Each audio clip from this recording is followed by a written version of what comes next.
Sam's missing. So why is he missing, Dave? He's in Dubai. It was around March. I hadn't really trained with the first team. Steve Cottrell took over the reins with the first team. Love Chris Casper, but Thanks for the opportunity, but all the best. Take care. You know, it's a roller coaster in football, and you've got to deal with a lot of setbacks. Gary left, and Paul Simpson came in, and he had other ideas again. That was eye-opening. Mrs. was like, honeymoon to pay for, wedding, where are we going from here? And I remember saying to a lot, I'll play in the Premier League. But if you're having Chinese and these fast foods, Domino's and KFC, and they're horrendous for the body. So it wasn't just luck. Every day in training, we've been working on it, patterns of play, and bringing out the best of each other. Beaten 3-0, got promoted that night, but we hadn't won the league, but we ended up going out anyway, having a great time. About 18 pre-seasons, and I don't want football to retire me. I want to retire from the game and go into something I love and I'm really passionate about. Welcome everybody to another episode of In the Stiffs with me, Sam the Forehead Easton. Dave, did you know I played in the Euros? Edwards, and Gavin, gorgeous Gavin Cowan. That's decent, I think. yeah, you might notice we're missing someone, aren't we, Gav? We are missing someone. It feels better already. It does. Yeah, I feel more comfortable, more relaxed. More prepared. I feel like I've got more ownership. I feel like some of us can get a word in. Yeah. Yeah. So Sam's missing. So why is he missing, Dave? He's in Dubai, isn't he? Wasted on him, innit? Yeah, this podcast stuff's gone to his head, isn't it? Yeah. Dubai. Yeah, he hasn't even had his royalties yet. No. He's spending all of his In the Stiffs royalties, isn't he? Well, we actually owe money. Yeah, we've got no money. He doesn't know that yet, though. Yeah. I've been proper bigging it up to him, so he keeps turning up and doing the scripts for us. But it's wasted on him Dubai. Anyone who knows Sam knows that he might as well be in the Coracle. Yeah. He'll have a good time in there. So he's like, I'm having a great time in Dubai. I'm like, of course you are. You have a good time in your front room. Yeah. But we've got a special guest today, haven't we? Yeah. So let's introduce him. Footballer, ex-footballer, 517 appearances, 67 of those in the Premier League, 84 goals, playing for 8 different clubs, now retired, a health and wellness coach, nutritionist, PT, speaker, maker of the best roast dinner you'll ever see. Welcome to In the Stiffs, Marc Pugh. Cheers for having me, lads. Hello, mate. How are you? Good to see you. I'm really well, thank you. How are you? Thanks for coming today. I know the conditions were that you'd only do the podcast if Sam wasn't here. Yes. So it was a must. Yeah, we made that happen. We got it in, didn't we? So obviously we know that you've come explicitly for us today. You know, you solely for us, but you've actually got some stuff going on later in the day, haven't you, for Shrewsbury Town? Is that right? Yeah, so I'm working with the academy lads and under 16s, 12s, 13s, so parents, digs members as well. So some of the lads are in digs, so I think it's really important to educate them as well on good nutrition and what to fuel the players. So it's becoming more and more important. Back in our day, you know, when you won a game, you go out, you have a good time, and you've got a game on a Tuesday. Don't know what you're on about, Pugh. Don't know what you're on about, mate. It wasn't me.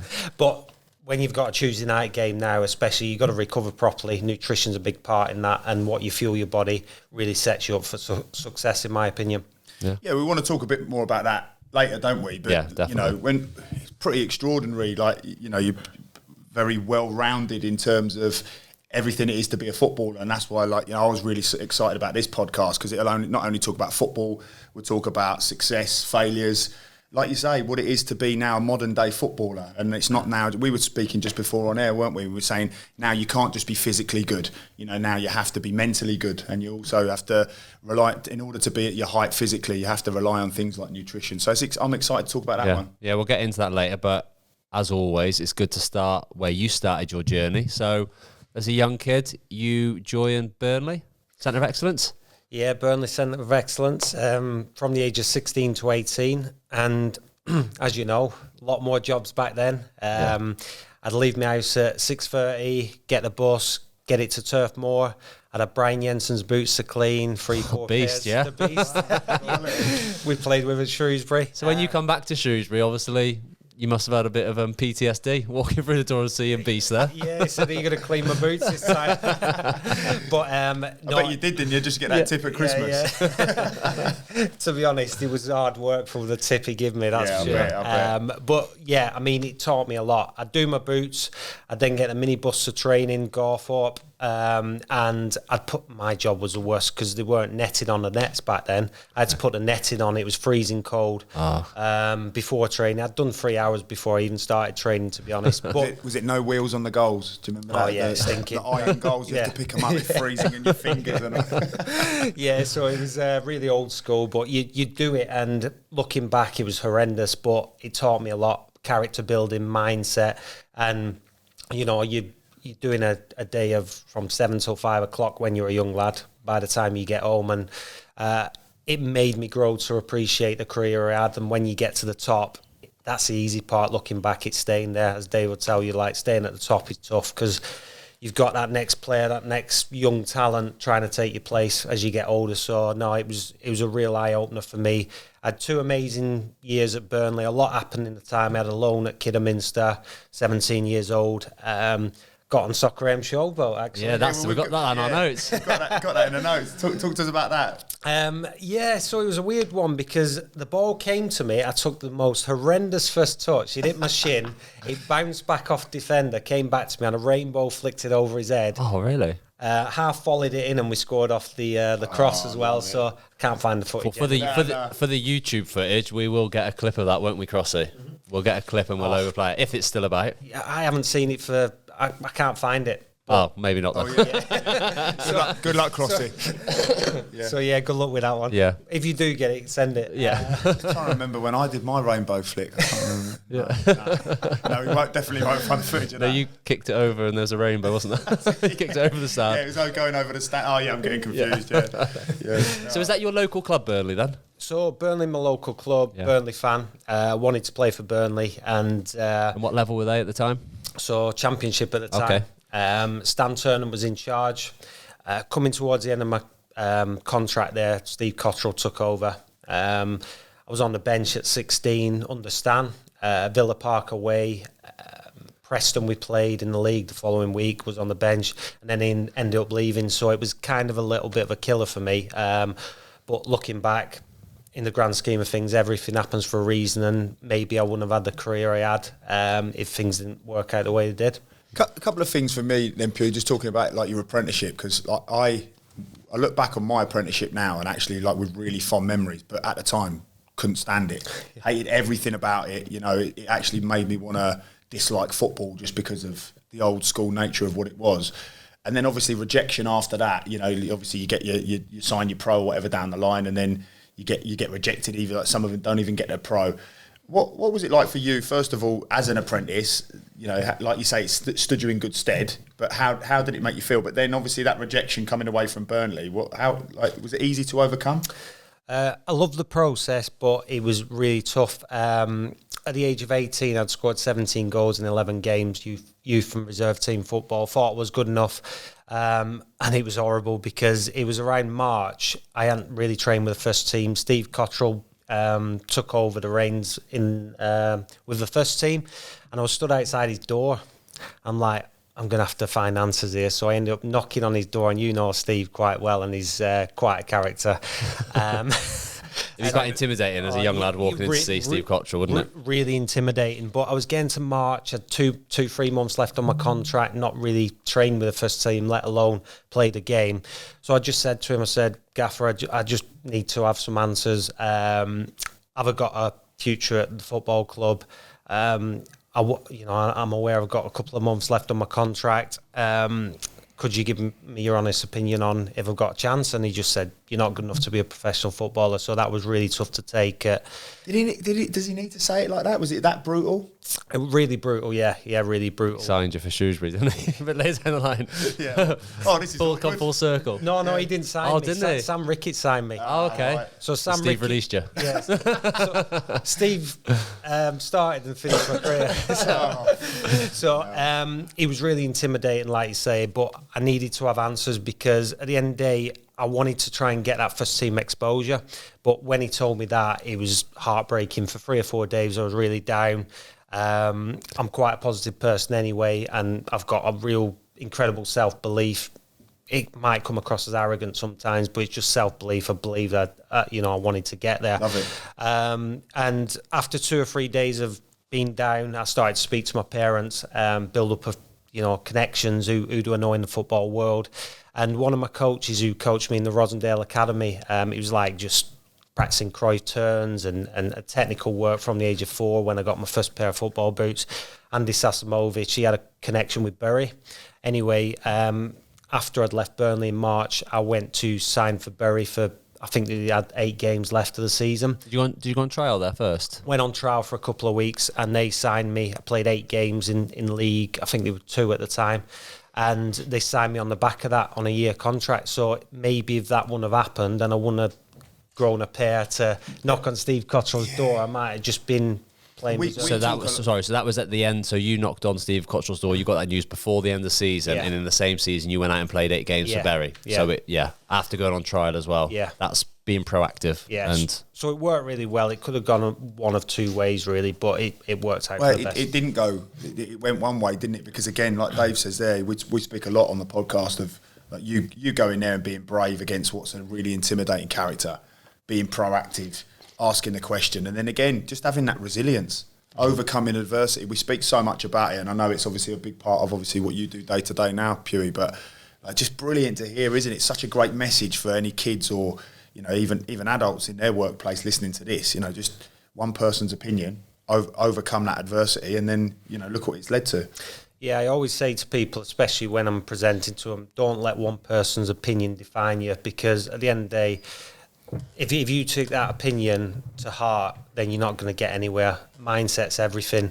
You can do the nutrition, you can sleep well, you can be technically gifted, but if you've not got the correct mindset to be able to deal with adversity in front of a full stadium of 50, 60,000, whatever it may be, then you're not going to put that bad touch, that bad pass to the back of your mind. It's really, really important. That applies to every walk of life, though, doesn't it? Not just football. I'll say, because you're never going to please everyone. You're always going to have critics somewhere in whatever job you do, and it's about believing in what you do is the right thing, being proactive with the way you work, and overcoming it. That's such an important trait, isn't it, to be successful in any walk of life?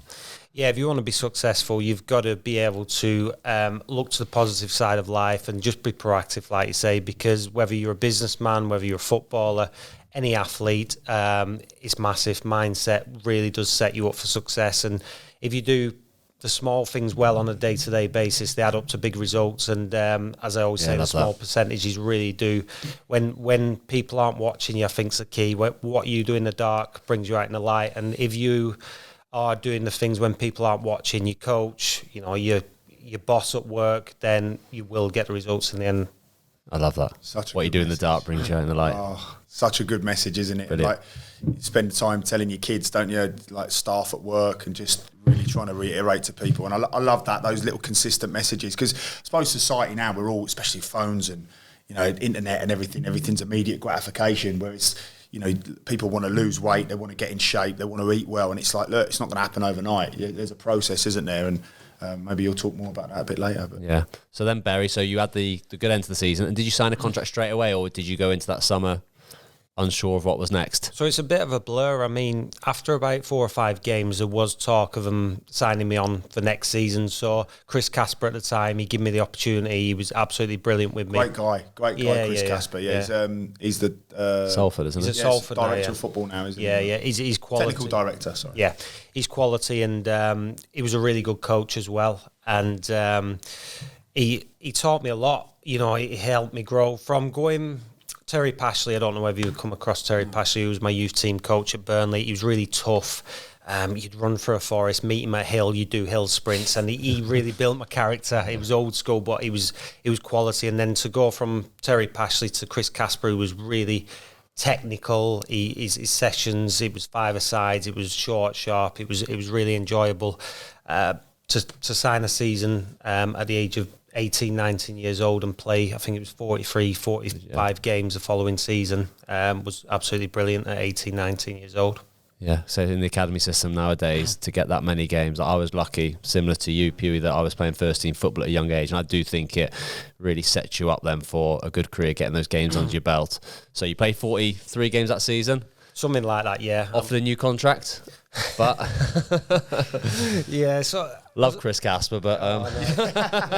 Thanks for the opportunity, but all the best. Take care.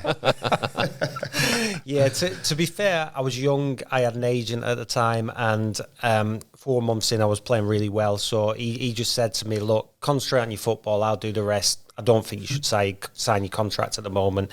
You've got a lot of interest. So I just took his word for it. And I said to Chris Casper, I'm listening to my agent on this one. I'm not signing my contract. And yeah, he was obviously... as every gaffer would be, he was a bit knocked off. Yeah.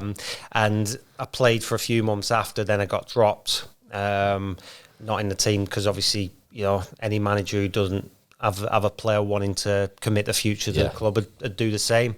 But luckily I got dropped, and I say luckily now, I played Man City in a reserve game because I weren't playing first team football, scored 2 goals.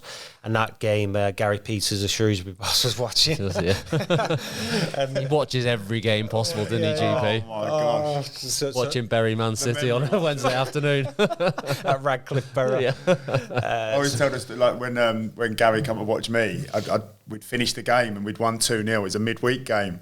I was trying to go down a tunnel, but the supporters could walk past, so they hadn't pulled the tunnel out properly. And then literally I was trying to get down there, and someone was like roughing me up, like pushing up against me, and I was like, excuse me, and he's like doing this, ignoring me, could blatantly hear what I was saying. I didn't have a clue who he was at this time, and he's like pushing up against me.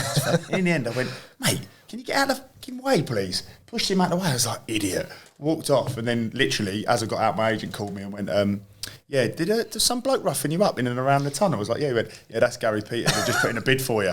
I was like, oh, right.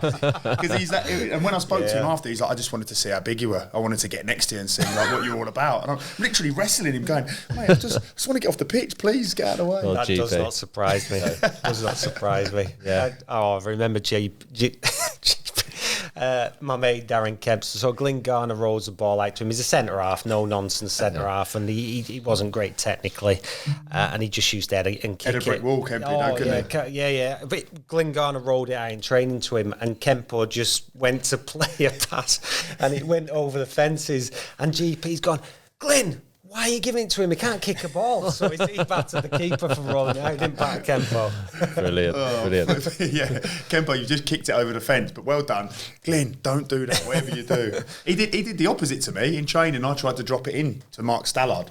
Mark Stallard, anyone who's played with him knows, like, you could drop it in 5 yards either side of Stow and it sticks, doesn't it? Yeah. So I thought, oh, brilliant, stop the game. No. Smash it in the channel. Yeah. And obviously that just wasn't my upbringing. And I was like, but there's no one there. Like, literally, just run through for a goal kick. No, you get out your feet, stick it in the channel.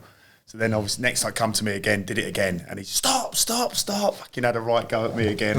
In the end, I was like, oh, I might as well fucking go in. He's like, yeah, go on, fucking go in. I took my boots off. I'm going in. But yeah, just, so he signed you then. Did you know what you were getting into at this time? Didn't have a clue. No, to be fair, he was brilliant with me. We had some run-ins, like everyone does. Sorry, was Shrewsbury League 2 or League 1? League 2. League 2. Just moving into the new stadium that season. Yeah. Actually, I remember signing for the club, and as I was signing for the club, you was biking away. You just signed for Wolves, I think. Luton, yeah. Luton, yeah. You just signed for Luton, so I think it was the same year Joe Hart just signed for... Yeah, he went earlier in that season to City. So Gary Pete signed me. I think I played 60-odd games under him. Learned a lot. He toughened me up again. Character building, I had to deal with a lot because his way of working was very peculiar. But, I have a lot to thank Gary for. He gave me a 3-year contract, moved away from home. And it's just a setup, it's a roller coaster in football and you've got to deal with a lot of setbacks. Gary left and Paul Simpson came in and he had other ideas again. Change of manager changed everything. Yeah. So under Gary, you were sort of really happy in the team? The first season I played a lot of football. Again, I had quite a bit of interest around Christmas time from bigger clubs maybe. I got a little bit too ahead of myself and, took my eye off the ball. I had a couple of conversations with Gary. I I had a little bit of a label tear in my groin. We played Rotherham away at the time, and I said, Gaffer, I've got to come off half time. He called me weak, and he said, you're faking an injury, da-da-da. And anyway, I got a scan the next day. I had a label tear in my groin and tendonitis in my knee. I was trying to carry on, but just play on, Pugh. Just play on, lad. Do you know what I mean? It's soft as shit. So That's paranoia, that is, for GP. Yeah. So after that, he was I was in out for the rest of the season. Kicked off next season, and I think about 3-4 months into it, Paul Simpson took over. Did GP apologise, by the way? No. He was still right. He was still right. And what position did he have you playing? Because obviously you as being I would class you as a winger, but who's more of a technical winger who'll come inside and try to find pockets of space. That GP didn't play like that when we were there, did he, Gav? It was more your winger was out wide and crossing the ball, and that was it. Sore neck if you're a midfielder, wouldn't you? Yeah. For some reaon, whether the fullbacks were slower that season, I was playing as an out-and-out right winger, just knock it and run. Yeah. Whereas I just had pace that season for some reason. So GP just wanted me to cross balls, get to the byline, cross it on. So I can't remember whether Humps was in the team at the time, because he was an out-and-out right winger. Yeah, Chris Humphreys. So I'd go from right to left, but he didn't like your. He was slow as well, Humps. Well, slow. He was rapid, weren't he? Yeah. Not anymore. He looks like he's eating himself. I was messaging him the other week. I said to him, "I'd have to get him on the podcast."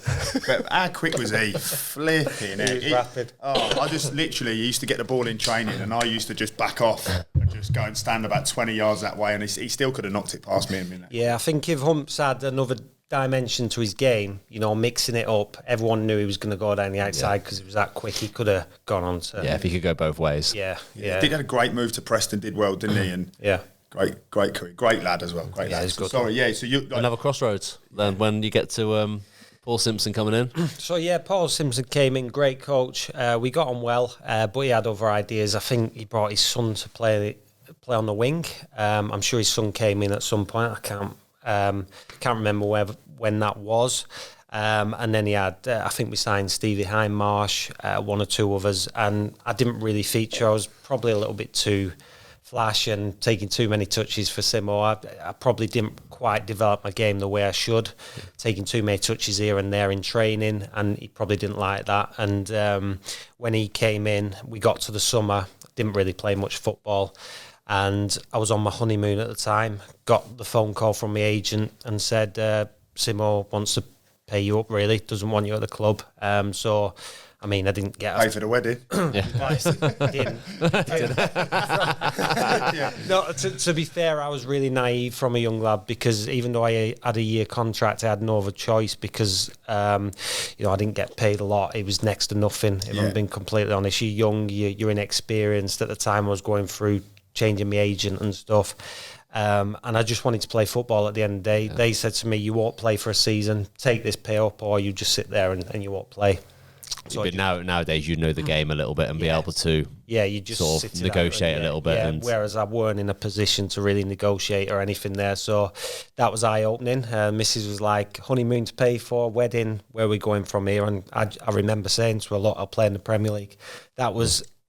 Love it. That was a self-belief I had. Wow. Maybe some say naivety, but again, it's a great lesson, Pugh, isn't it? Like, it's easy to be positive, it's easy to be on the front foot and proactive when things are going well, but you've just had that news, you've just come off the back of your honeymoon, everything thankfully is paid for, but then you're like, right, it's washed its face a little bit, and you're turning around saying to your missus, don't worry, I'm going to play in the Premier League. Yeah, I mean, we had a lot of debt at the time, because when you're in the lower leagues as well, you've got a mortgage, you've got a car, you've got, your wedding, your honeymoon. We weren't getting paid a lot of money back then, that's for sure. So it was literally the day we arrived in on our honeymoon, Mexico, I got the phone call, and then about 3 days later, luckily my agent said Hereford had been on the phone, because I ended up having like a little stint, a loan move to Hereford. Yeah, we see that, yeah.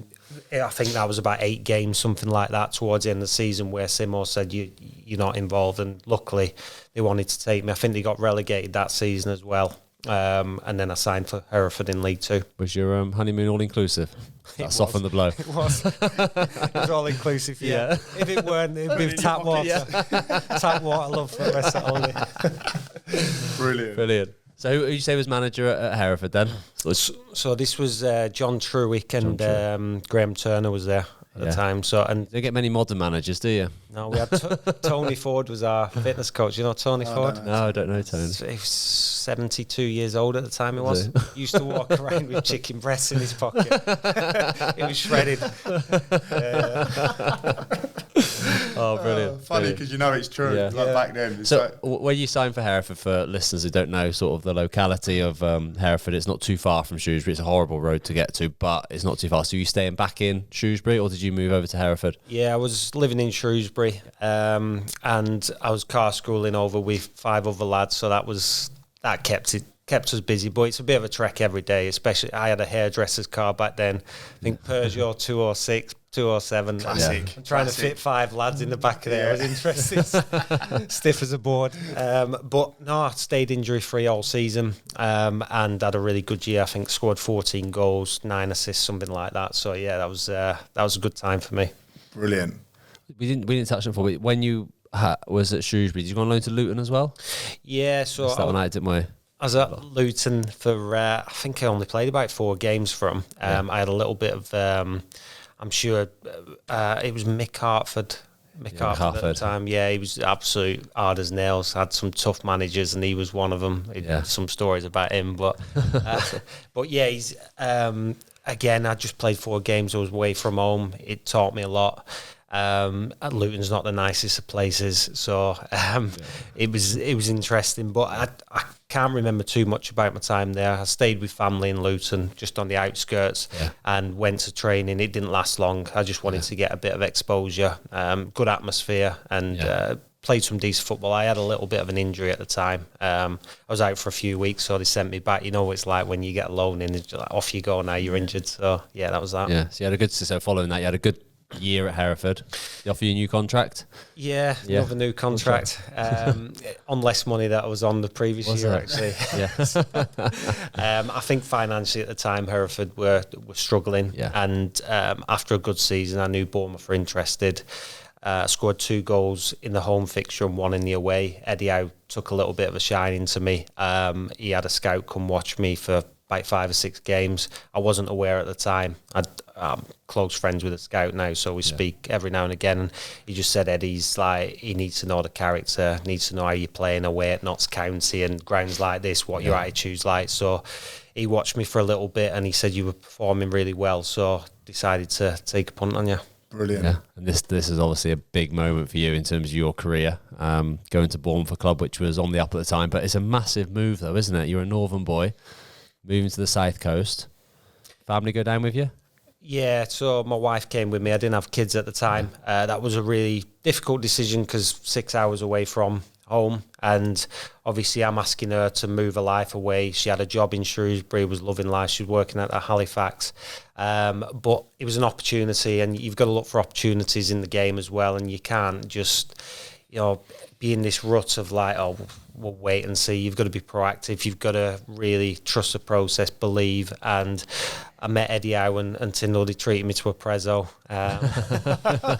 It'd be a bit more upmarket these days, I think, for his players. But no, it was great. We had an instant connection. My wife, Laura, she really liked him, the philosophy, the way they conducted themselves. You could tell they cared about the players. They not only wanted to be great coaches, they cared about the players. So we hit it off, and we decided to make the move to Bournemouth. And the actual day we moved to Bournemouth, not only were we moving six hours away from home, Laura, she said, I'm feeling a bit ill here. And that was the day she actually fell pregnant. So wow. So it was a lot to take in. But, amazing moment.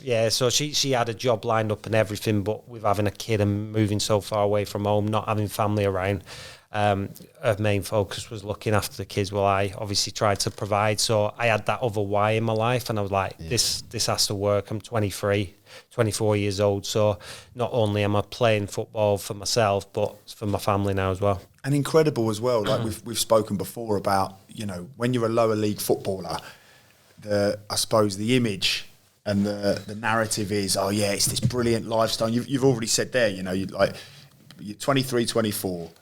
A lot's been squeezed in there. You know, a lot of games, like quite a few, 3 or 4 clubs there, and you're talking about A lot of rejection. A lot of rejection. You're talking about got a lot of money, got a bit of debt.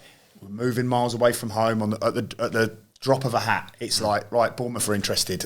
6 hours away. Yeah, unlucky. That's where you're going. This is the life of a lower league footballer, and everybody dresses it up to be sometimes something it's not. You've got the dizzy heights of the Premier League, which thankfully you two, wouldn't have done well in. But it's just a good message, isn't it? That, you have to work extremely hard at them levels and have to manage a lot off the field in order to be successful and go higher. Yeah, nothing's given. You've got, one of my favourite quotes is hard work beats talent when talent doesn't work hard. And maybe... I like that quote. I always just go, hard work beats talent, and talent because of the work. And in the moment, I was like, shit, I've forgotten it. You know what I mean? Yeah, everyone knows what I mean. Yeah, tongue twister. Yeah. But I mean, I don't know how you feel, Dave, but maybe if I started right at the top and got everything given to me, and then I walked into first team football, I probably wouldn't have appreciated the way I did. But because I had to work for it and really worked, I didn't play Premier League football until I was 28. I was really, pushing through that roller coaster of what we call football. And yeah, it taught me a lot. It was massive in my development, my character building, the self-belief as well, more than anything, because, I was murdering fullbacks in League Two, and for 3-4 months. But I just wasn't getting to where I wanted to be. But it's that where you think, I've got to keep pushing now. Can't rest. Can't. I haven't got that Premier League move I want. You've just got to keep pushing and try and get to your destination. But once you get to that destination, it's just not the end. You've got to keep moving, because it doesn't make you happy getting there, because everyone thinks we get to this end destination and we're going to be happy. I'm financially free. I've got everything I want. It doesn't. Journey, you've got to keep adding to it, and like you mentioned, the journey, adding value into people's lives and improving yourself day to day. On sort of Eddie Howe and Jason Tyndall, his assistant, obviously they've gone on to do record things. They had the spell at Burnley, didn't they? Come back to Bournemouth, obviously at Newcastle now, had a terrific season last year. Bit more difficult this year, but I've heard a lot of people talk about the way they work and how intense they are, what they expect from their players. There's no passengers at all. How did you find it, and what did you like so much about them, or how did they get the best out of you, which obviously started to take you on that journey? Yeah, I absolutely loved it. I loved the demand they had on you, and you can't, training was recorded. If you get a forfeit and you do 9 press-ups instead of your 10, you're in the office the next day and he's watching. He's like, why didn't you do your 10 press-ups? So it's that attention to detail, the way they care about the players, the way they want to develop them after training as well. It's not just that training session for 90 minutes. It's like afterwards, 20, 30 minutes of shots, crosses, whatever you need.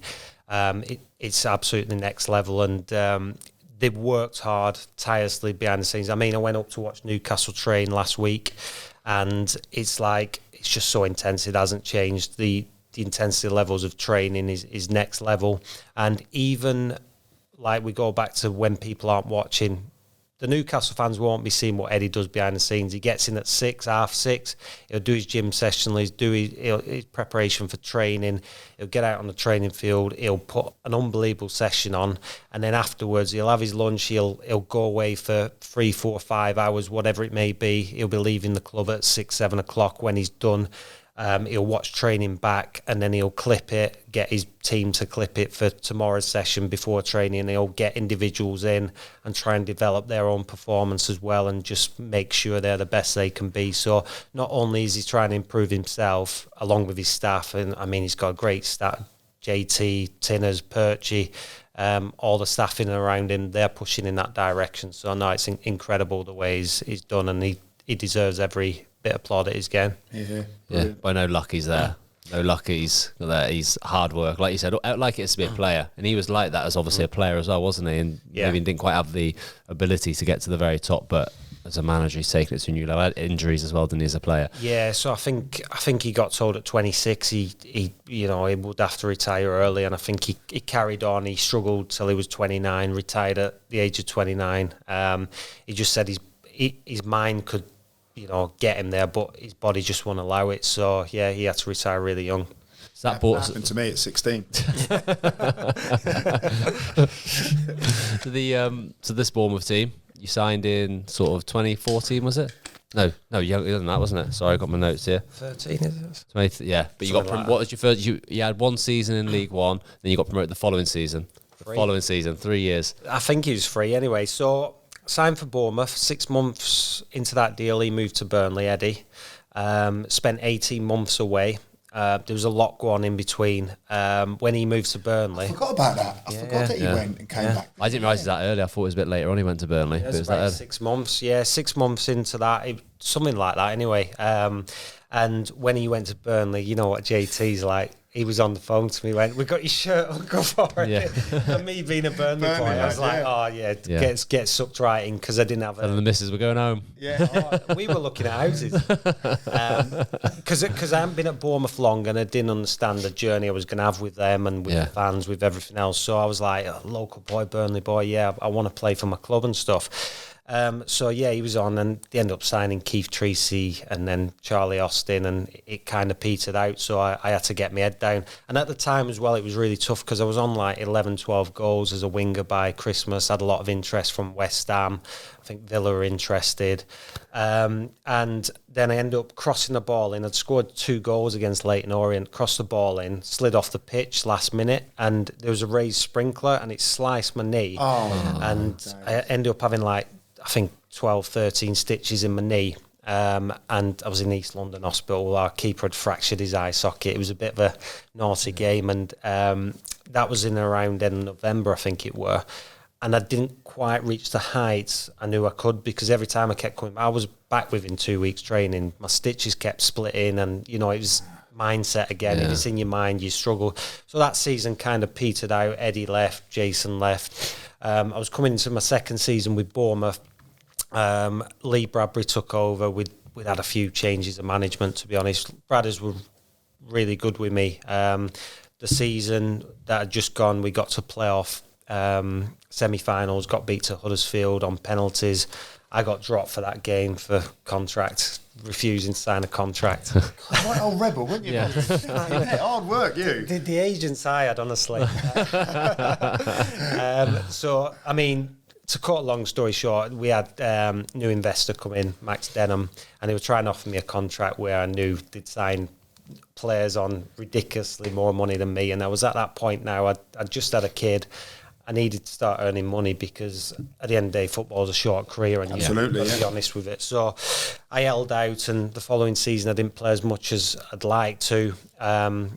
We were sat at, I think it was 19th in League One at the time when Eddie came back, and then he took over again. I signed a new contract a few days later. You were delighted when he came back? I was buzzing. Yeah, I was absolutely buzzing. I signed a new contract within days, and we ended up going on like a 20-plus unbeaten run to get promoted that season from being 19th. Wow. I think we were 19th in around November when he came back, and then we ended up finishing second that year. I don't know whether you remember the game. We were waiting. We beat Tranmere, and then when we got promoted, we'd have finished top, but I think it was Donny and someone else. Someone hit the crossbar, and they went up the other end and scored. Yeah, I remember. I can't remember the game, but we were watching on the TV because our game finished early, and we ended up finishing second. But it's still great, but we're gutted. Yeah. Amazing. Nice, mate. So you get that promotion. Then that's a big moment, though, isn't it? I always felt this in my career. When I got to the Championship, it felt different. I almost felt like that was the biggest step for me personally, in terms of all the stadiums you're playing at, the type of players you're playing against, the quality. Did you find that as a big step? I know obviously Bournemouth are on this journey, but for you individually?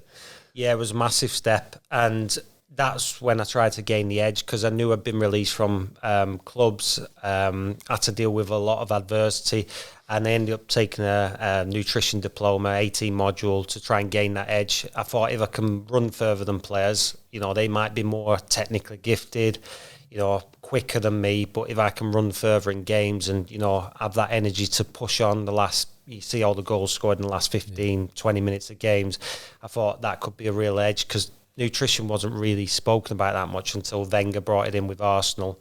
And literally within 2-3 months of implementing changes from the 18-module diploma I did, I felt so much better off the field, on the field. I was running further in games. I went from running 11k to 13, sometimes close to 14k. So it made a huge difference. So your primary goal for that diploma was for yourself, not thinking about after football. It was more, I need to improve myself now. Yeah, it was just to improve myself and to get the best out of me, because I was getting to games sometimes and 70 minutes in I was feeling shattered. I was just getting through the last 20 and I thought there's something more to this. I really need to help develop myself, and if I can, get to the, I go back to the Forest game. We played Forest away, 1-0 down, and I scored in the 93rd minute, I think it were. To score goals in the last minute, it's an incredible feeling as a footballer, and if you're fit and you can run for 110 minutes these days, you've got that chance of making that last run into the box, last recovery run for a tackle, and it just improved me all round. I was more present with my family as well, which is really important off the field, and those small things again do add up. Almost like a cloudy feeling would go, like you're saying, being present with your family there. Is it look, having changed my diet a while ago is nothing close to what you've done, but I felt like it's almost like you say, more present, like there's that cloudy feeling. Brain fog's gone. Yeah, brain fog, yeah, that sort of goes. Is that? Yeah, because as athletes, especially as people sat at a desk, this ultra processed food that we get told to eat is absolutely shambolic, to be honest. I mean, marketed products that claim to be healthy when they're really not. Yeah. Sticking to whole foods as much as possible, and it's relevant for not only athletes but for people who are sat at an office, because once that brain fog creeps in, your mental clarity's off. If you're a defender picking up from a set piece or what have you, and you've got instructions, you've got to have that mental clarity, and it's all interlinked. It really is. If you eat well, fuel your body properly, then your mindset's going to be better, your sleep's going to be better, and that's going to have a good effect on your recovery and performance. Was it big changes you had to make, or were you kind of almost there anyway in terms of your nutrition? Was it like overhauling your complete diet, or was it just changing a few little things which you found had a big difference?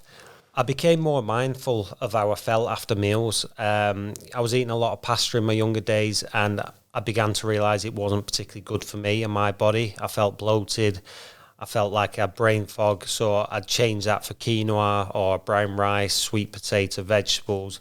And you don't need to, smash carbs down you constantly as an athlete. What I learned to realise is if I kept my carbs relatively low Monday to Thursday and then started to introduce more on Friday, Saturday, that carb loading cycle becomes a lot more productive, and your body learns to metabolize the carbohydrate a lot more efficiently. Whereas if you're just doing the same thing every day, it doesn't know any different, and you're just increasing your chances of body fat and various other aspects which you don't need as an athlete. I wish I'd have known all this when I was younger. I used to smash pasta, mate. You could run all day, though. My mum, bless her, she used to put like a big bowl of white pasta in front of me and just go, get that in you, and I'll be like, yeah, I'm ready for the game. And you think, flipping it, 40 minutes into it, you're like, do go to bed. But everyone's different as well, aren't they? Yeah, of course. You might do well with pasta. I know players at the top level who have pasta, but I always think, if they dig a little bit deeper and could fuel the body properly, and you look at your likes of your top athletes in the world, they probably don't know half that they should, unless that baffles me now with the information that's available. If you're a top player with obviously disposable income to make yourself even better, to earn more money and to play in bigger stadiums, bigger grounds, all that sort of stuff, then you would 100% reach out to someone like Pugh, wouldn't you, and get all that information. Well, it seems you've been through the whole journey yourself, so you're like a walking example of what you're preaching. It seems to me like it's imperative, because like you say, when you're going from League One to now what you're saying, where we're at in the story of like you're in the Championship, you've got to find them gains. Now your ability isn't going to skyrocket overnight. Your, like you say, your sharpness, your pace, maybe your sharpness, but your pace isn't going to develop overly overnight. You've got to find them little 1% if you want to survive there. It's how much you want it, isn't it? It's how much you want to stay at that level. And again, I suppose we go back to your experiences of having been rejected, which at the time, you getting a gash in your knee, or being rejected, all of these things at the time, you think, they're a nightmare. But actually out of that, like you say, out of that darkness has come a lot of light. But probably because, again, you're so present and aware of, look, I've had these sort of rejections. I don't want to feel that again. And actually there's something, it's within my capabilities, and I'm going to be proactive. I'm going to overcome that adversity. I'm going to use my mental clarity to really drive on and implement these things in my game. Yeah, I think daily you've got to put perspective on life, and you know, there's a lot of people worse off. So if you get given an opportunity every day, you know, when you wake up, and you've always got an opportunity to try and improve, progress. And I always speak about people who's got a fixed mindset. You know, you've got to have a growth mindset. A fixed mindset of people that just don't want to improve, don't want to learn, and a growth mindset. You want, if you're a coach, you want to work with people that want to improve, they want to learn, they're coachable. And I think it's so important that you are coachable as a kid, because if you're not coachable, then you won't get to the heights you want to reach. So yeah, I mean, putting perspective on things and just trying to improve daily is massive. And you know, you will get to where you want to be if you put the work in as well. And the recovery aspect as well, because that is something which, when I was playing, was completely out the window. Once I'd played a game, it was more like, right, I can relax now and enjoy myself and have a takeaway, eat a little bit of rubbish because I've eaten well all week. But I remember when me and Pugh played together at Shrewsbury, being on the way back from a game, we stopped at a big Tesco's. All the lads are coming back onto the bus with bags of sweets, Haribo's, crisps, sandwiches they've got from the shop. That would have been me. Yeah, and I was one of those as well, whereas Pugh out of his bag as a pre-made meal already, which is going to hit all your nutrients you need from recovery. But you was in that mindset, and at that time you would have been 35, 36? Yeah, 35, 36. 35, 36, and you got all these young lads just hammering food, and then you got Pugh at the back. But it's about how, like you said, about how much you want it. You know, you can, like I say to my kids all the time, you can be whatever you want to be. You've just got to want to be it. And I convinced myself that I've been brilliant all week. I've trained all week. My diet's been brilliant. I haven't had a drink. You know, not that you ever did really drink back then, but like in terms of, unless it was a night out, like, you know, I've been really good. So I can do this. And you convince yourself that it's okay for me to do this. And actually, how far do you want to go? Like, how much do you really want it? Because I'd convinced myself that I'm going into this Tesco's, and I'll tell you what I'm going to get. I'm going to get a massive bag of crisps. Yeah. I'm going to get a chocolate bar. I'm going to have a fizzy drink, because all week I deserve it.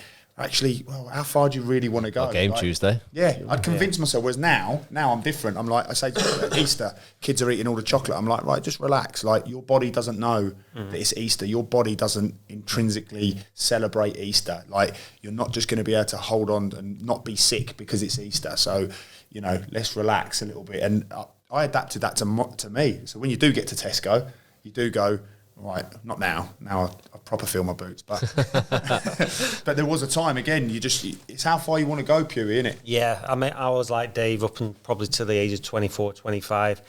Scored a couple of goals, let's have a takeaway. Got a game Tuesday night. That inflammation builds up. You know, inflammation's good, but we want to reduce it as quick as possible. And if you have a takeaway, which is, it depends what you pick sometimes. I mean, every now and again, if you have a takeaway, a curry, for example, can be highly beneficial if it's cooked properly, and a lot of health benefits to your spices and stuff. But if you're having Chinese and these fast foods, Domino's and KFC, and they're horrendous for the body, so I'd never advocate. What's your go-to takeaway? Chinese. I knew it'd be Chinese. I knew it'd be Chinese. I like Indian, horrendous. I'm glad you said that, Pugh. I like Indian, mate. I like Indian. I like Indian, but it's obviously a lot different cooking your own Indian at home, isn't it? Yeah, it's a lot different. You never know what's been put in it, whether it be preservatives, pink food, and like we like to call it, and it could have been sat there for ages, for all we know. There might have been preservatives to sustain the shelf life of it. You just don't know. But when I got out of the habit of doing that, and if I had my, like, you know, on a Friday night, if I had a game on Saturday, if I made chicken, sweet potato, broccoli, brown rice, I'd double up the portion and have something for after the game on Saturday. Like Dave said, I'd always take a cool bag when I got into the habit with ice bricks, and then you can have something for after the game. Most coaches especially have fridges on where you can put your meals in there, rather than having Domino's, what the clubs. I was just going to say that clubs actually put on Domino's. Yeah. In the end, I had a chat when I was at Bournemouth. I think we were in the Championship at the end of the year. When we were in the Premier League, we had a chef come on the journey with us, and he'd prepare salmon, pesto pasta, he'd take lasagnas and cottage pie, so it was brilliant. But I said to Dan, who was a fitness coach, I said, why don't we get a Nando's or something? It's a lot healthier. You can just get chicken, sweet potato, rice, as opposed to Domino's. He was like, oh yeah. So we ended up getting Nando's, like, rather than Domino's. It's a lot healthier. And some of the lads raging with you. Lads were like, what's he doing? Fish and chips comes your way. Pewie's getting filled in on the back of the coach. But to be fair, I'd always take something as well, because you'd always get Domino's here and there and Nando's, and it was a bit inconsistent. But I think it depends on the level of club you're at as well. A lot of clubs in the Premier League will have chefs that go away with them and pre-prepared meals, but you can do it yourself. It's so simple. Take 15, 20 minutes. The reality is, in modern day life, a lot of people we're all lazy, and we get to the habit of doing the simple things well. It only takes 15, 20 minutes to prepare something for your meal. I've got my little bag with me that you put your ice bricks in, and it's all custom, and it comes with its little boxes and all of that, and you've got your little protein, and I had that, and it was when I was first you put pizza in there. yeah, right tucked in the back there. And we used to have our Fogarty, who's Foggy was like our scout at the time, and he was on the coach, and Foggy, bless him, he takes up my seat as well as his, like when he sat next to me, and you'd always be like, I'm not sitting next to Foggy, and he used to dig me out, and I'd obviously take the piss out of him by pushing myself up against the window like that and go, Foggy, give me some room. Great guy, Foggy. Yeah, and it was with Sam, wasn't it, Shrewsbury? Yeah, Foggy. that's it. Yeah, brilliant guy. And he used to say, "Oh, what you got here? Some grains, or you got some sand and all that." Like, how can you say anything to anyone? But you'd get stick, wouldn't you? That's good though, because if someone bats you and say you're being busy, you're doing something right. Yeah, absolutely. So I took that as a compliment. It's like when I turn up for breakfast and I'm having my avocado with blueberries and raspberries on top, and they're like, "What is that?" I said, "Don't knock it until you've tried it. It's a great combo." And I like strawberries with like a spinach salad with feta and all that, and balsamic vinegar. So mixing fruit with your savoury things seems a bit weird, but you get more nutrients. The more colour you put on your plate, the more vitamins and minerals you get. We'll come back to that because his Instagram page is incredible. But so going back, Bournemouth Championship, we spoke before we came on air. You had a brilliant team, didn't you? That Eddie Howe was building, working in sync. Very hard to play against. Go through that team a little bit, because obviously a lot of listeners will know a lot of the players in there. Yeah, so Artur Boruc came in. He was unbelievable in goal, absolute beast. We had Simon Francis right back, or Adam Smith. We had two great right backs, two of the best in the Championship. Charlie Daniels left back, Tommy Elphick and Steve Cook. It was a solid back line. Yeah. Fullbacks could get up and down, both defend and attack. They give you everything, assists, clean sheets. So our back four was brilliant. And then we'd chop and change. We'd either play 4-3-3 or a 4-4-2. The 4-4-2 would be me and Matt Ritchie on the wings. We'd just get up and down all day, goals, assists. And then in midfield, you could pick and choose between Sirs, Harry Arter, Andrew Sermon, Harry Arter, Dan Gosling. We just signed Lewis Cook at the time as well. We had people on the bench like Junior Stanislas, Ryan Fraser, so we had a real good squad. And then amongst those players, Pugh, is like obviously there's some that have come from the league below. Was there any that was sort of had been proven at the level, or was it quite a lot of? Andrew Sermon. As if Sirs, he come from Southampton to Wolves, didn't he? Yeah, Sirs was technically so brilliant gifted. Brilliant player. He'd just feed me in the pocket all day. He'd open on his left and wrap it, and he was brilliant to play with. That reverse pass that you can't defend. It gives you the eyes. Yeah, he's so comfortable on the ball. Like you look at Scholesy, Paul Scholes back in his day when he just had time on the ball. Obviously, he wasn't at the level Scholes was, but he just always had time on the ball, and you just, his awareness and it was brilliant. And then Callum and Jan Kermigan up front. We Callum Wilson. Who did I say? No, yeah, you said Callum, but I'm just telling you. Oh, right, sorry. Yeah. I thought I said Jan and Kermigan. No, you did say Callum, but just in case people didn't know. Yeah, Callum Wilson and Jan Kermigan up front. We had Brett Pittman as well to choose from. So there was a bit of a mix, and some lads that were used to that were sort of were proven at the level, but lads coming up as well, like yourself, sort of going right. Yeah, we had a good bench for anyone to come in as well, and I knew if I was off it for a couple of games, you had Junior Stanislas, who was incredibly gifted. He just fell down with injuries. Ryan Fraser, who's a great player as well. So we had to be on it. But the rotations we had, it wasn't just luck. Every day in training, we'd be working on it, patterns of play, and bringing out the best of each other. Yeah, I said before we came on air, didn't we? I used to remember playing at the Vitality. That's the seasons during the Championship, and I was in the Championship with Wolves. I used to hate playing against you guys because for whatever reason, the Vitality, when you had the ball, it felt tiny. They were all over you. But when they had the ball, it was massive. You couldn't get near them. And like Pugh said, the rotations, he used to roll inside off the wing into pockets. And me in centre midfield, I'd be looking behind me thinking, he's there, who's picking him up? But then my man's kind of drifting out the other way. So I think, I've got to stay with him. Then all of a sudden, the centre half stepping out of the ball. I'm thinking, what's going on here? And you should just find the spare man all the time, didn't you? Yeah, I mean, it's really difficult for you because, like you say, Charlie go high, Charlie Daniels, our fullback, our centre back would step in, I'd be in the pocket, our midfielder would come wide, so there'd be rotations everywhere. And like you mentioned, if I'm in the pocket and the fullback comes with you, just clip one in the channel for Callum Wilson. To quickest player in the league. Yeah, so he'll just get his or shovel it into Jan Kermigan, who's the best in the league at holding it up. Yeah. So it wasn't by luck. There was a lot of work going to that. But once you get them rotations and the dynamics of the team working, it's hard to stop. Yeah. So a couple of years then in the Championship. How did you get on in your first year in the Champ when you got promoted? First year, I think we ended up finishing just below mid-table, so it was a decent season. Learnt a lot. We had some really good games, bad games. Probably inconsistency killed us a little bit. Good return that though? Yeah, good return, yeah. We were one of the favourites to go down. Without being disrespectful, you were a small club really, in terms of the stadium and the resources at the time.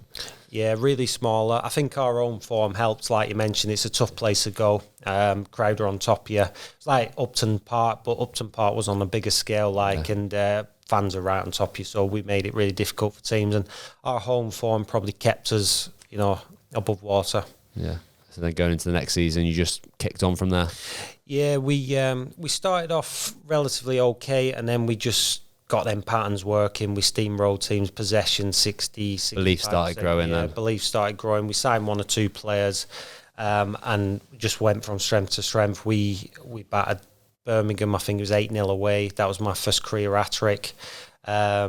We beat Fulham away 5-1, and we were battering teams. We had some real good performances that year. And would you say, obviously, everything that you've said there, but just the togetherness of that group, Eddie's kept that group together, added a little bit of quality again, competition for places. Do you think in that repetition in training every day of creating those rotations in midfield and rolling in and one going high, and do you think it's just that togetherness and the period of time they had together just to perfect it that was probably the difference? Yeah, I think the camaraderie was massively important. Bournemouth was a fishbowl. Everyone lived in the area. We'd go out for coffee together. We'd massive, isn't it? Yeah, it's massive. Pre-season we'd be together.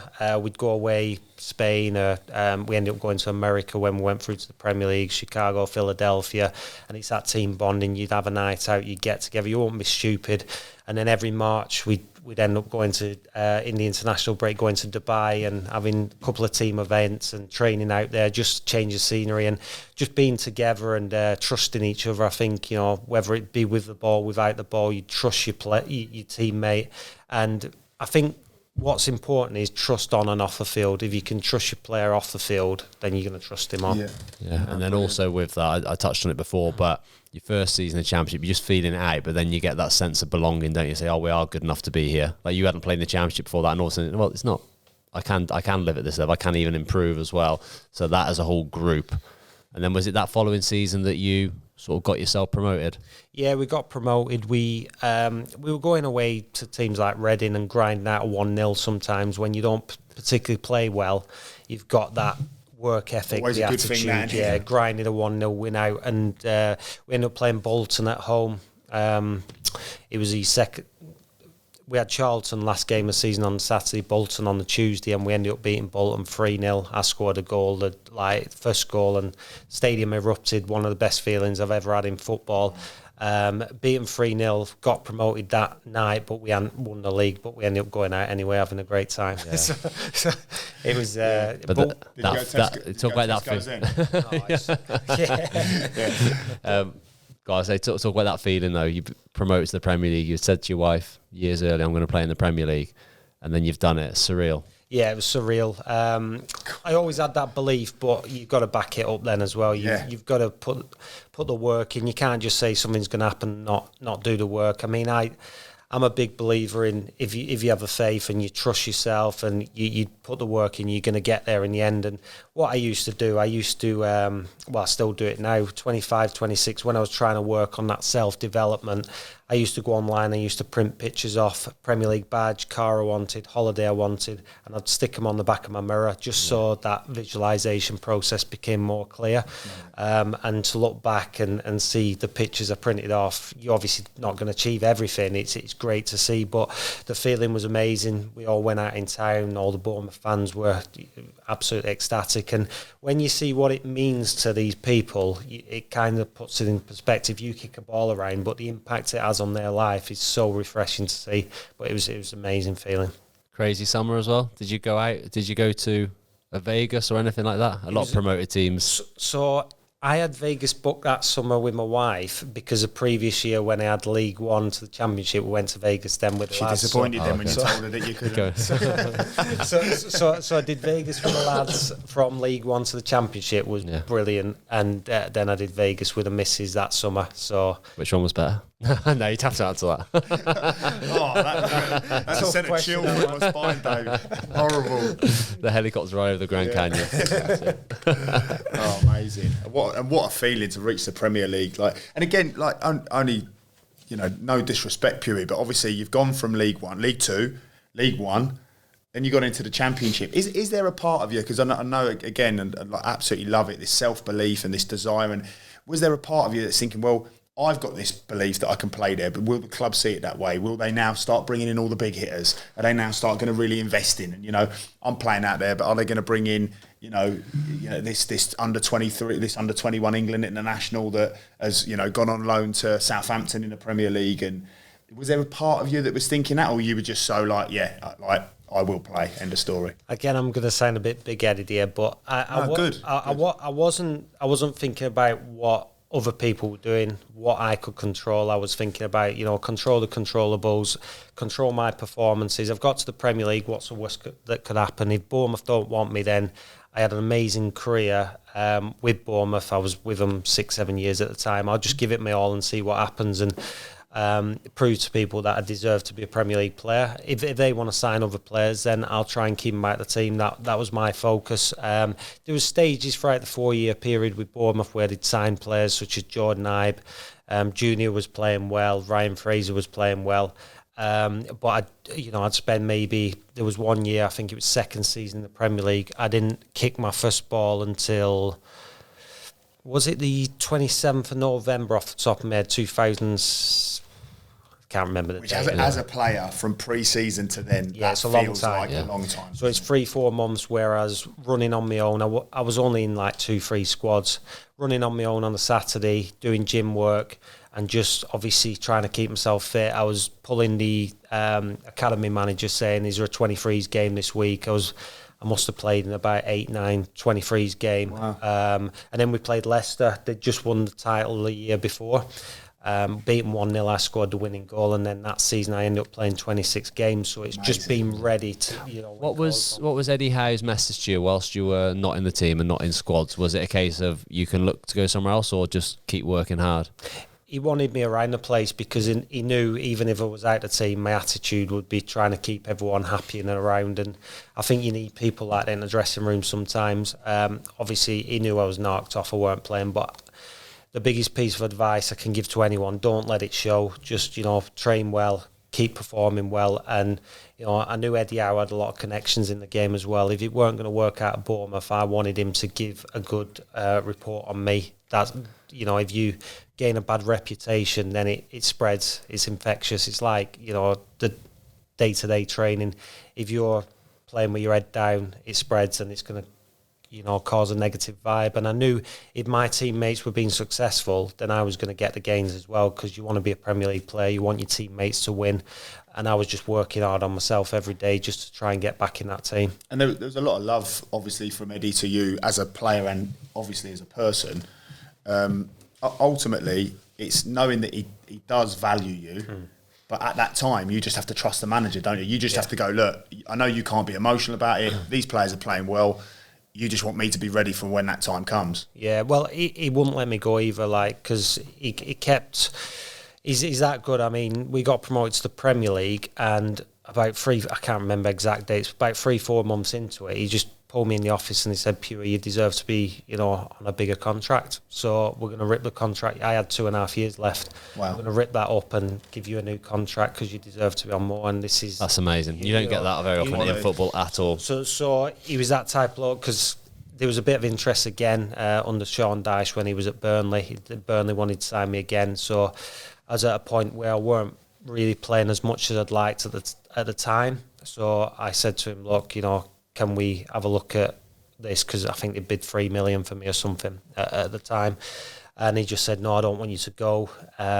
So I weren't playing because mentally I was, I was thinking about maybe potentially moving back home at the time. I had 2 kids, wife. I'd love to move back home as well. So that didn't materialise, and he just said, look, we'll give you a new contract to stay here. And I said, look, I'm more than happy to fight for my place if I'm under contract, because as you know, in football, you probably look back and you think if there's a contract there to be signed and you're happy and you're playing good football, then sign it. Because but equally, Pugh, you're not a fanboy, are you? You're not there just to sort of like ruffle the lads' feathers. No. You're like, look, I don't mind being a brilliant team player, but ultimately, I'm here to play. 100%. And I knew, and all my teammates will tell you, I knew I was a better player than Jordan Ibe. He had better ability than me. He was quicker than me, sharper than me. He could beat a man, but when you get put in front of a crowd, 11v11, I'd just be saying to myself, look, I deserve to be out there. And, that was the self-belief I had. I knew I'd get myself back in the team. And so many moments, Pugh, that I've just got so much respect for, that it is easy to be positive when things are going well. Yeah. But what's key for me in your story from today's conversation and podcast is you have done it when it's not been going always to your liking. So listen, I'm not saying that you were down or you were, yes, of course it hurts not to play, but you put it into perspective. You've spoken about perspective, but then equally then you're like, look, yeah, all right, it's not going the way I exactly want it to go, but they're the moments. If you can just really visualise and really believe that something brilliant's coming around the corner and have the self-belief, then... And put the work to that as well. Yeah, continue working. Obviously put the work to it. Yeah, that goes without saying. And you're just a great example of what can be achieved. I think that's just I feel like that's when the biggest breakthroughs come through as well. Yeah, in your career, whatever field you're in. When things you have got that adversity, but you continue to work hard, you continue believing, then great things happen, don't they? Incredible, mate. Honestly, that is fantastic. Not that you need to. Yeah. So Premier League, talk about some of your best Premier League moments then. It was eye-opening because we played Villa first game of the season, first year, and we got beat 1-0. We battered them, just couldn't score. Gestede scored an header. They beat us 1-0. And we're thinking, this is Premier League football. They've had a couple of chances, half chances, and they've scored a goal. Played Liverpool second game of the season, got hammered 4-0. That was the team. Gerrard's last season. Yeah. Gerrard, Lucas, I think Wijnaldum were in midfield, and then we had Salah, Mane and Firmino in his prime. So they were tough, they battered us. But then third game of the season, this is a standout one for me. We played West Ham, Upton Park, scored my first Premier League goal, beat them 4-3. Callum Wilson scored a hat-trick that day. Yeah. And I was on the bench, came on, and I think Jenkinson's still sliding now. I chopped him. And not like you to chop someone. So that was a real fun memory. The infamous Marc Pugh chop, mate. Yeah. Christ, it's done a few defenders in that. Big hold that. Yeah. So yeah, that would be a standout one in the Premier League for me. But I think every game you've just got to take it as your last, because playing in these big stadiums against world-class players, testing yourself again. David Silva was one that stands out. What a player he was. Yeah. You've probably had a few run-ins with David Silva, haven't you? Well, not run-ins, anywhere near him, but I watched him play. Yeah. So another one at Old Trafford. I mean, we went 1-0 up. I ended up winning a penalty, chopping Phil Jones, another chop. And we went 1-0 up. I think they pulled it back. Second, went down to 10 men. Sirs got sent off after about 30 minutes, so I got dragged at half time. Raging. Raging. I had a really good first half as well, but we ended up grinding a 1-1 draw at Old Trafford. Artur Boruc saved his Latan penalty, so that was a fond memory. What was your favourite stadium you played at? It's a tough one. Emirates was brilliant. Yeah. Atmosphere was brilliant at Upton Park and Goodison Park. Yeah, the older stadiums. Yeah, the older stadiums. Anfield was brilliant before the game, so it's hard to pinpoint one. What was yours? I'll say to you guys, I preferred the older stadium, so Goodison, Anfield. I really like Villa Park. Villa Park's a great thing. Yeah. Bit of like prestige about Villa Park for some reason. All underneath the change rooms, it's just quite... It's like massive everywhere, isn't it? Yeah. Carpeted everywhere. Things like that. Whereas usually you're going down on concrete, aren't you, to the pitch? Like everywhere's carpeted, big dressing rooms. Yeah, a bit of prestige about it. But homely, warm thing, isn't it? Yeah. I played there in the trophy final because Wembley had been knocked down. Yeah. Absolutely devastated not to play. Yeah. But played at Villa Park and was just completely blown away. Yeah. Stunning play. But those, the older stadiums, Upton Park, that was raucous, wasn't it? There. Yeah, it's brilliant there, weren't it? The atmosphere. What do they call that one? And just chicken run. I don't know what. No, not chicken run. The chicken shit. I don't know something. Down the one end behind the goal, mate. It is carnage. With all the West Ham fans. It's amazing though. Yeah, they're good. Good set of fans, and they've great atmosphere. Although at the minute Moyes has done an unbelievable job, and I just can't work it out. Even speaking to Joe wouldn't speak bad of anyone, would he? But even he had a tough time with the West Ham. They were in that transition going to the Olympic Stadium, weren't they? Yeah. I think the club was in a bit of turmoil, and one misplaced pass, they were on you. Yeah, that baffles me. Yeah, he's done amazing. What an incredible job, and I just don't like his style of play. We'd rather get relegated playing good football. Okay. Mental. Best goal in the Premier League? Best goal. We'll be able to find this, don't worry. Yeah. I can't say Goodson Park, it was a tap-in. West Ham was probably my best, I think. Yeah. I'd say West Ham. I can't remember my other goals, to be honest. Yeah. I'm not very sentimental. Yeah. Who else did I score against? Can't remember. We'll dig some out. I'll go Goodson Park for now. I've scored 5, I think. Yeah, so. 5. Oh, amazing. We'll get all 5 of them out, can't we? We'll do a competition. Who thinks which is the best? Good at this, aren't Yeah. Who needs Sam? So you find your time at Bournemouth eventually comes to an end. Was that a kind of similar situation to what you're talking about? You just weren't playing? Yeah, so it was November. I spoke with Eddie. I wasn't playing at the time, and I just said to him, look, I'm coming up to the last year of my contract. It's one of them scenarios again. Look, if I was in my 9th season, so I'd love to get a testimonial at Bournemouth 10 years. So I said, if the club are willing to give me an extended year, I'm willing to fight for my place. And he says, I've tried, but the club, because you're 33 I think I was approaching 33 at the time, they want to invest in young talent, which is fair enough. They're evolving, they're trying to grow. He said, I'd love to keep you around, but I said, well, if I'm coming to my last year, I need to be playing football. If I haven't kicked a ball come January, can I go on loan? And he said, yeah, I'll give you my word. If you haven't kicked a ball, you can go on loan. So I ended up going on loan to Hull, which is 286 miles away from. I was going to say. Oh, so yeah. So I was spending. That was really difficult. I was spending 3 weeks away at a time from the family. The gaffer was great, Nigel Atkins. He said, look, you can have Sunday, Monday off, but the last thing I wanted to do was take the piss. Do you know what I mean? Have Sunday, Monday off, but I'd only get Sunday anyway because I'd be travelling back up on Monday. It seemed pointless, so I would just dedicate myself to it. Really good loan move. I think 14 appearances, 3 goals, 4 assists, something like that. Played as a 10 winger, so I kept chopping and changing between the 10 and winger.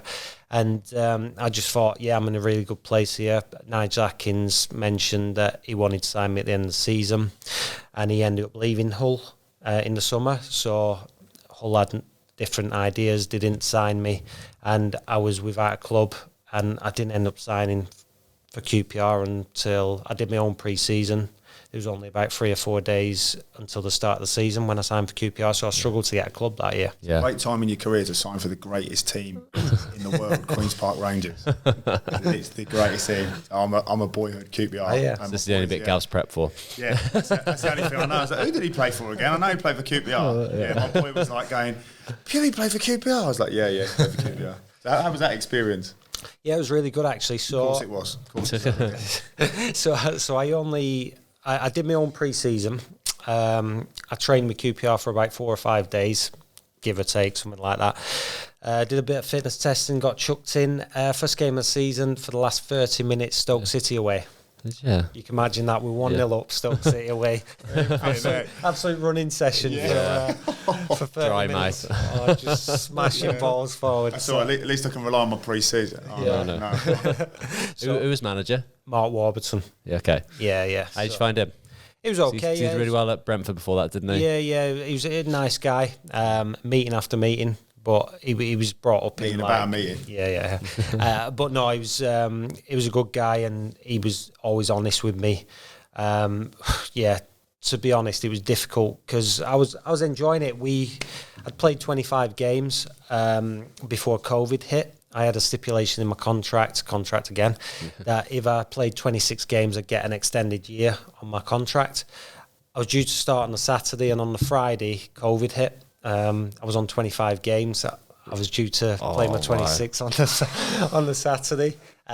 So that was that, and we went off on it was like a mini break, weren't it? I think it was about 2 or 3 months. got myself fit. We did a mini pre-season before. I think we had 9 games left of the season to play. Went back in 3 or 4 days before we were due to play the next game.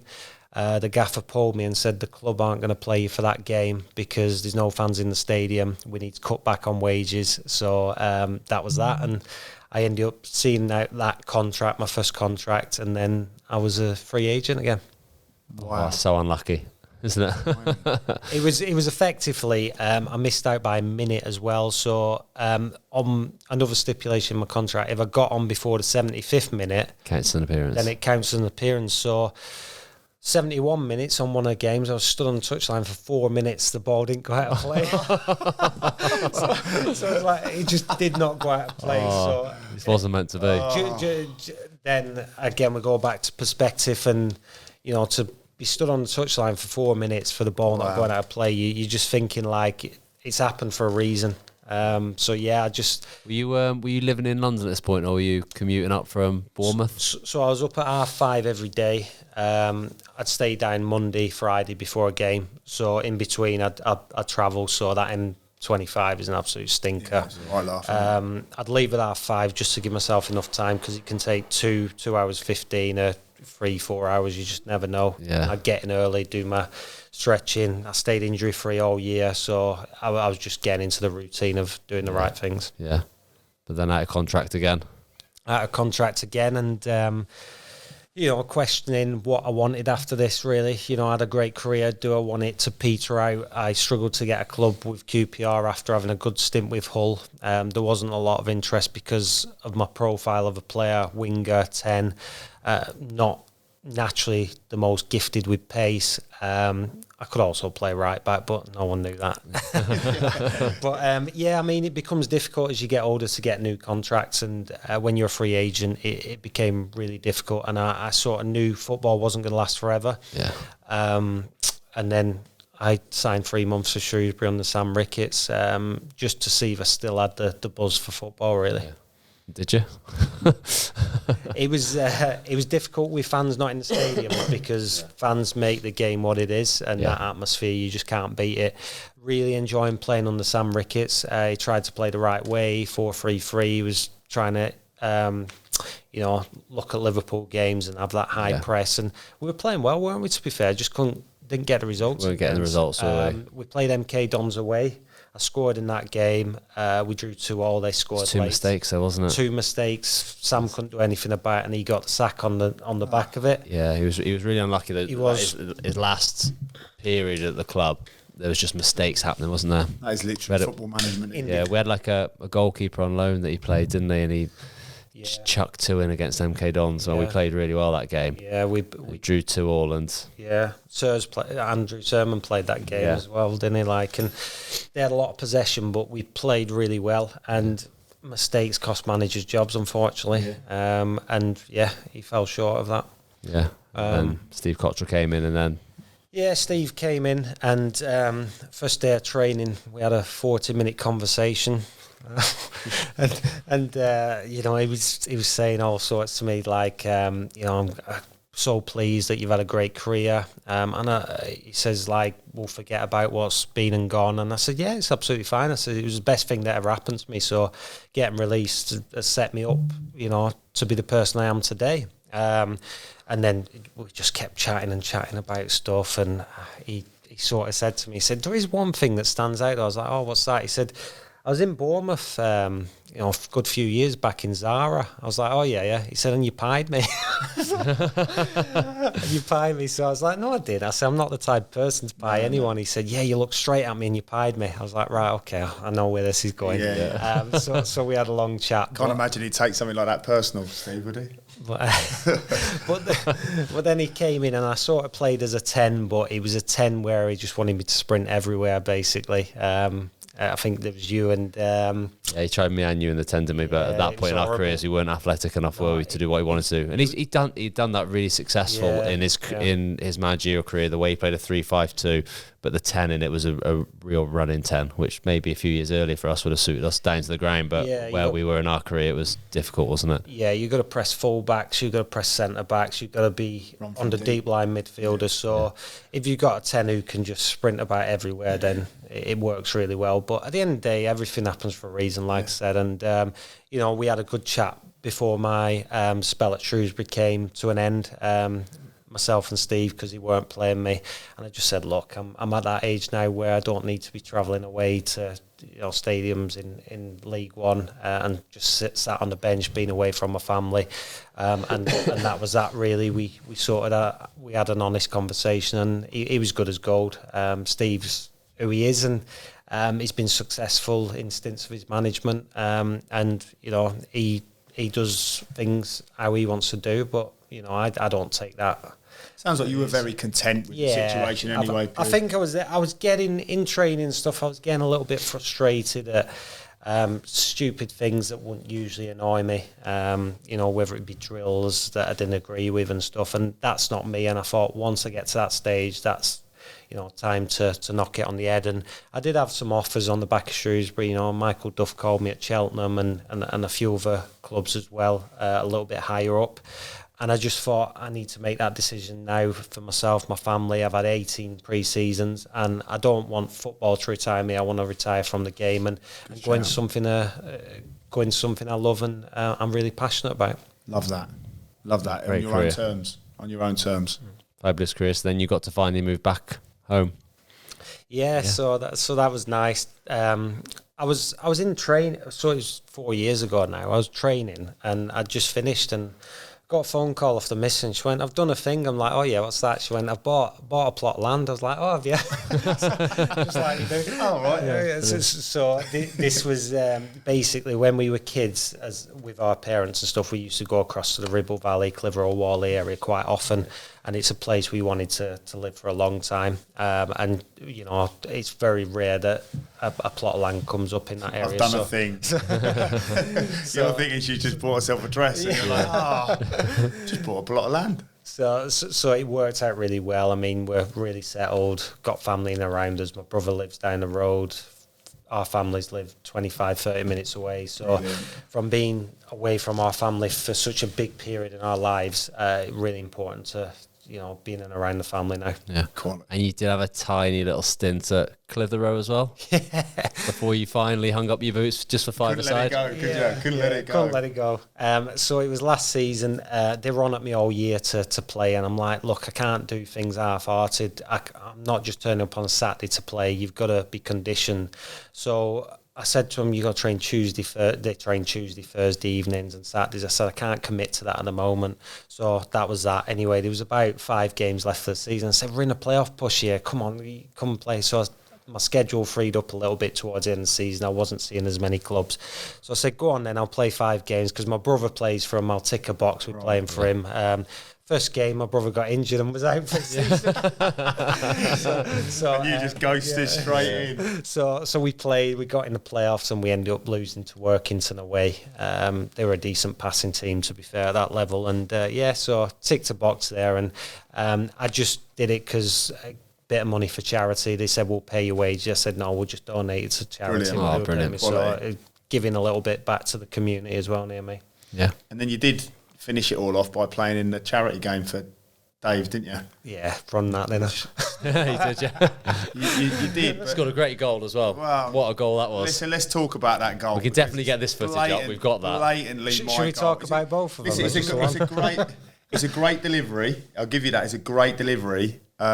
It's a great header from me. I tell you what, it brushed the eyebrow in it. It's a great header. I mean, I felt like when I headed it, all I could think of was Duncan Ferguson. That's all I could think of. And they're going on I think I did it on Twitter, didn't I? And I was like, absolutely fuming. You're running off like this. And I'm like, no, that was my goal. I scored. Pugh's like, yeah, scored 2. Don't worry about that. Yeah. You had your shirt off, didn't you? Yeah, I was like that. Johnny Methog. Pugh come on the second half of Shrewsbury against the Wolves team, losing at half time, weren't they? Came on, changed the game. Yeah.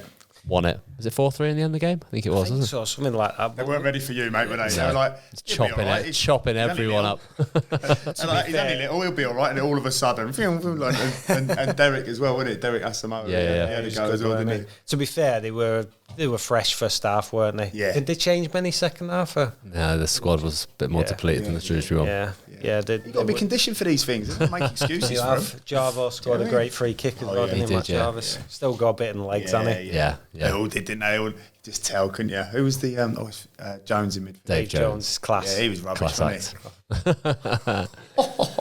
he? He's at Wrexham now, isn't he? Assistant manager there. Yeah. Thank God for me, Pugh, and Derek Asamoah. You're welcome. You're welcome. Yeah.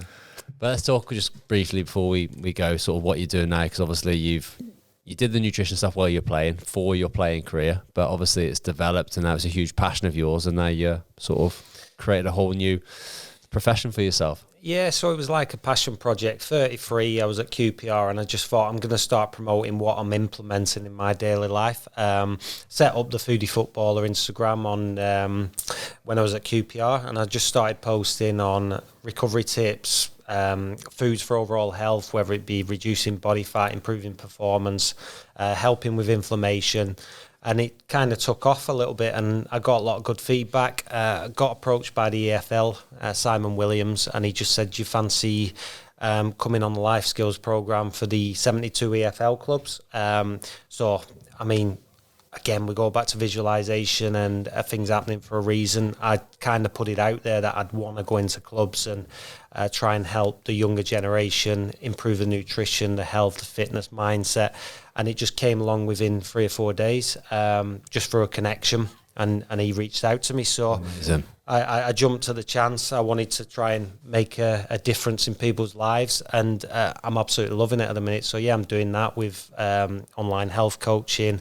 I get into different businesses to try and promote health through, continuous personal development. So, yeah, I'm trying to help staff members become healthier because, if you sat at a desk or travelling all day, you feel like rubbish, don't you? So just trying to get moving more and eating the right things make you feel a lot better about yourself. And you're just going to try and continue to grow that, get into more clubs, more sports, more businesses? Yeah, I'd love to. I'd love to make a difference in people's lives and make them feel happier and healthier, because I know for a fact, the better I eat and the more I exercise, the happier I feel, and I feel more productive as well. I feel like at work as well, if I get my workout in, whether it be gym, whether it be football, I just feel like I'm ticking as many boxes as I can, and I feel better about myself. So if I can make a difference in my presentations with 40, 50 lads, and if I can make a difference to 2 or 3 of those in that room, then that's all I want, really. But I'm on your Instagram quite a lot, looking at some of the stuff that you put up, and the thing that strikes me is, I totally get it. Like for a sportsman or a sportswoman, it's there. There's so much brilliant information, and there's so much to delve into, and what you offer is incredible. But just life in general, you said there about people being in the office, and you're saying earlier about a couple of your clients. You've got 50-year-old who might suffer from diabetes, or you've got someone in the Premier League who's like really at the top of his game at the moment. And you said earlier about us, everybody's different. You're able to sort of almost make it bespoke, aren't you, and really cater to that individual or that group of people. Yeah, it's got to be personalised, because someone might have intolerances, allergies, and it's all about blood sugar control. So balancing your blood sugar levels throughout the day will provide you with long sustained energy. If you've got insulin spikes and you're eating processed foods, ultra processed foods, then you're not going to be as productive as you want. So whole foods, sticking to the outside aisles in shops, supermarkets, your fresh fruit, your veg, your chicken, your fish, whatever it may be. It doesn't have to be ridiculously expensive as well. And a lot of people, you see them filling the trolleys full of processed foods, cereal, donuts. It's just as expensive just to eat that kind of rubbish, because if you meal prep, if you make 3 to 4 meals, stick in Tupperware in the fridge, it becomes a lot cheaper then as well. And I always say in my presentation, if you were to get say 4 Big Macs from McDonald's, you're looking at 20 odd quid, whereas imagine the amount of meals you can make for that money. So people have got this perception that eating well has to be expensive. It doesn't if you're strategic about it. I think knowledge is a big thing, isn't it? Because, for me and Dave, obviously there's a base of an understanding. yeah, we know what to do, what not to do to a certain point, and obviously that then goes to the next level with you, who's an expert in that area. But I think that's where people maybe, just like they go to the gym and they look for that personal trainer and they look for a little bit of wisdom or a little bit of knowledge around that sort of sector of that they want to improve. This is something, again, especially today, with probably over the last 20 years, our processed food's been really introduced into everybody's diet through the supermarkets and whatnot. This is where people can reach out to the likes of yourself, can't they, and say, look, you know, you don't have to be panicky and, I don't really know much about it and I'll go the easy route and that's on offer and I'll pull that in. Actually, they can look you up on Instagram and touch base, and you can help support that, like a PT would do, like a one-to-one football trainer would do. They can come to you and look for that. Yeah, with my coaching, it's about accountability as well. So it's all done via my app and it's really personalised. We do weekly check-ins. I always start everything with a Zoom call. So I don't only want to say, here's your plan, off you go. It's got to be that personal approach. I want to get to know people and their lives and the way the schedule works, and it's got to work for them, because if someone's working 7 days a week, we need to fit into that schedule. Right, are they going to do 30 minutes of exercise, whether it's a walk, jog, swim, bit of football, whatever it may be, and then getting a nutrition around that plan as well. I think it's got to be really personalised, because everyone's different. It's not a one suit fits all approach. It's got to be working for them on a day-to-day basis. So you know, making a difference to someone who's, you know, overweight or wants to gain some lean muscle mass. It's like my goal in football, you know, scoring a goal. There's no better feeling. Dave will tell you. You no, I haven't scored any. Couple of good clearances. It's a great feeling. So, you know, I've had a few clients message me this week. I mean, a couple of athletes, they've dropped the body fats by 9 mil. You know, they're looking a lot leaner. So I absolutely buzz off that. It's like scoring a goal. And, you know, if you know, one of my clients who's got diabetes, he says to me, "Oh, I've had no spikes in insulin and stuff." I get a real buzz off that now. And yeah, it's my why in life now.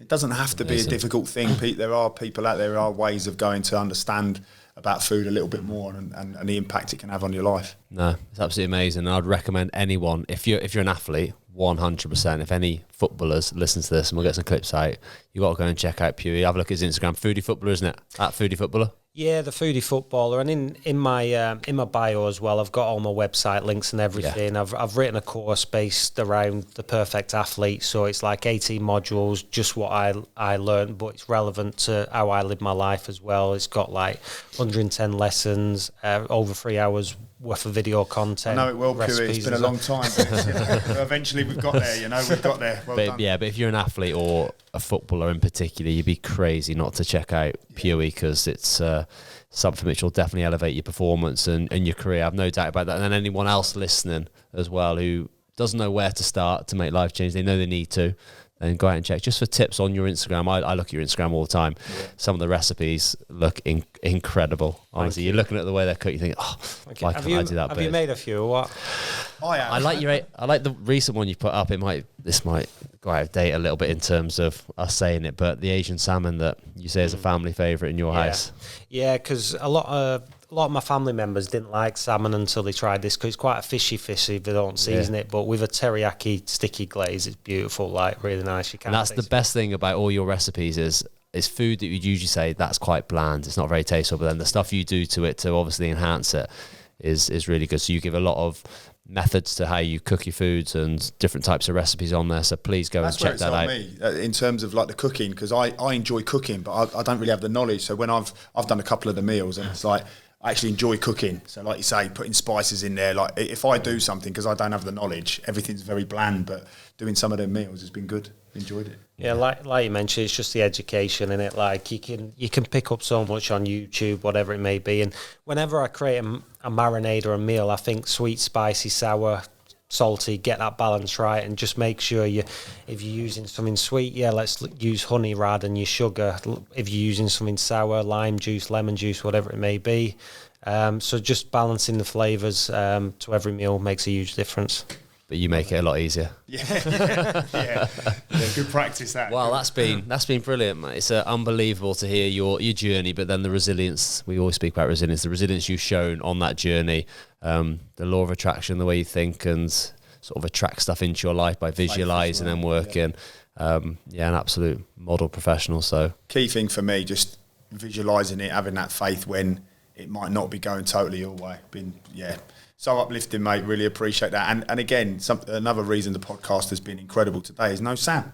Yeah. So it's just felt better, hasn't it? Yeah. So I think we'll make an approach for Pugh after. Let Pugh in. Sam's really it's like in the team, he's lost his place now, hasn't he? You know, if you're not present, you don't perform, you lose your place. You've got to work hard to get back in there. So we're doing Eddie Howe, so you can stick around it, but just have to wait for his chance again. Yeah, he can do the tease for a bit, can't he? He'd make a good tea boy. Yeah, he would do. Yeah. Well, I don't know. I don't know if I trust him to make me a cup of tea, but yet to find out. Yeah. No, brilliant, mate. Thanks so much for coming in, mate. Been Cheers. brilliant. Thank you for having me. And thank you to everyone for listening and watching on YouTube, and we'll be back soon. Look forward to it.